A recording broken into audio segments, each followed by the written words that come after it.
Hi, I'm Paige Deers. I'm here with Jason Clark of the Healthcare Group of Jones Lang LaSalle, and we're talking about the way systems really manage and think about real estate. It's not something that's always on the top of their list, but if they are using it in a proper way, they're thinking about transactions, Jason.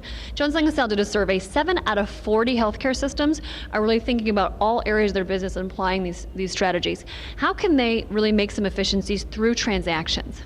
Well, what's interesting is we found the hospital systems that are more centralized and strategic about their business decisions seem to be much more efficient and profitable when it comes to their entire business, but specifically in regards to their real estate and facilities. If they can maximize their scale and centralize those decisions and communications and business power and strategies across the entire system, we found those are the most profitable and most efficient systems. So when we're thinking about those efficient ways, does that cross over to lease administration? What other parts of the business do we think about when we're thinking about transactions here? Yeah, it's pretty ubiquitous because of that scale. Multi-hospital systems, say 3 or 30 or 50, because they have that scale, there's an opportunity for them to be decentralized and also work in silos. So let's maximize that scale.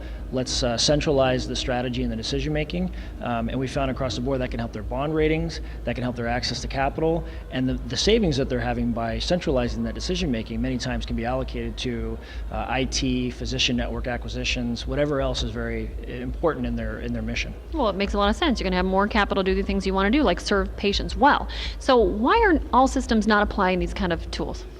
Good question.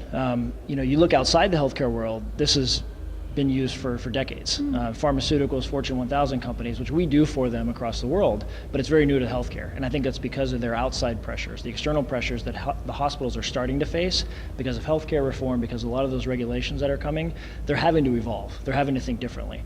So we're applying those metrics and best practices to the hospital systems, it's common sense for us, but it's kind of a no-brainer. As we talk to the C-suite of the hospitals, it's like, wow, I didn't know this was an option, or how do we do this? Let's learn more.